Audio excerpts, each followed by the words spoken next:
どうも、おはこんばんちは、えそらです。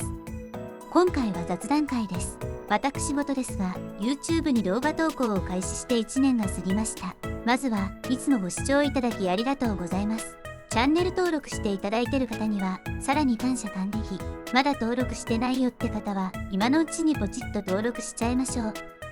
ということで、ブレンダー的な内容に行きましょう。私がブレンダーでモデリング触り始めた頃は、2023年5月頃からになります。最初の制作物は動画投稿1本目のものになります。制作過程をフル収録したほぼタイムアップスのみの動画ですが、もし気になった方がいればそちらも見てもらえると嬉しいです。初回にエソラちゃんをモデリングしていこう。キャラモデリングは全然できていないんですよね。メッシュ構成はもちろんビギング構成だったり衣装だったりを考えてるとなかなか次のキャラに取り掛かれないという現実。あとはブレンダーやってるよりも動画編集やってる方が多いっていうのもあるんですよね。私の性格上、とにかくエソラちゃんをいじり倒してある程度納得いく形になったらそのノウハウを持って次のキャラを制作と考えています。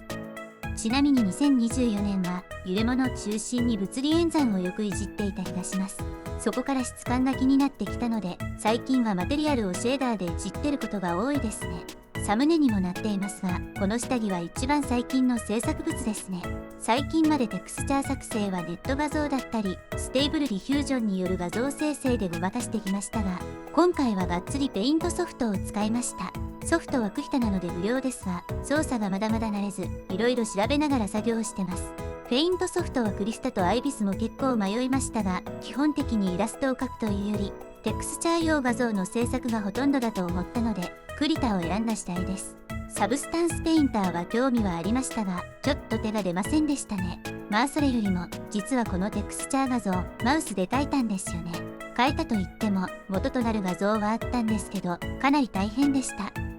ペンタブ欲しいということでポチりました。ガオモンからのペンタブ WH851 ダークグレー、なんと筆圧検知 16,384 レベルという高水準。筆圧検知は8192レベルが一般的だというのに液タブでなく板タブなので送料税込みでなんと7999円。Amazon でクーポン込み。他にもいろいろ気に入ったとこはありますがこの辺りにしておきましょう。何せこの動画作成時にはまだ届いてすらいませんからね。ちなみにペンタブ自体初めての超絶初心者です。ペンタブには前々から憧れてたので定期的に調べては何買うか悩んでたんですよ。それこそいろいろな液タブ見たりワコムだったり XP ペンだったりペイントソフトと合わせて結構長く悩んでましたね。そんな長年悩んでいたことを決定させたこの下着、やっぱり下着は偉大なんや。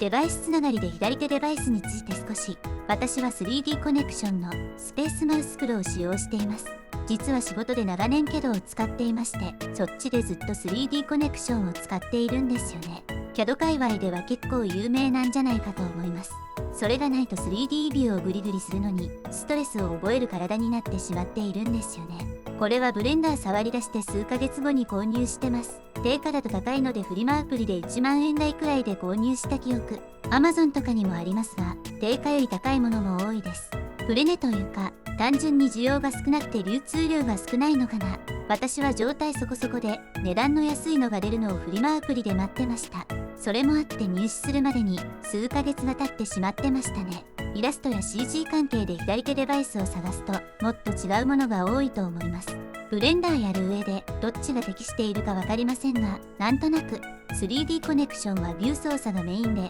他の左手デバイスはショートカットキーがメインなのかと思います。3D コネクションにもボタンついてますが私が実際使ってるのは鈴子です。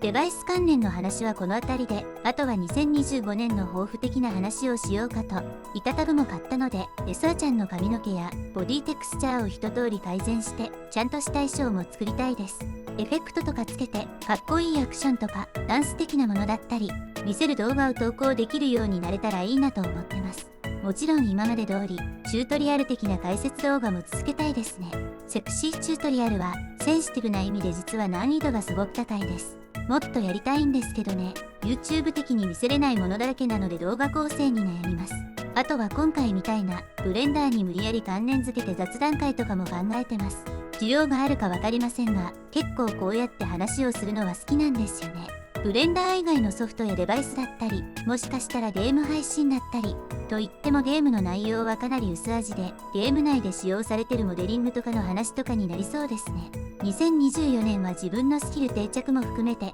解説動画を中心にやってきました。2025年はどこまでやれるかわかりませんが、いろいろやってみたいと思います。YouTube 的な目標としては、2025年内に収益化できるレベルを目指したいです。これからも地道に頑張ってまいりますので、もしよろしければ、いや、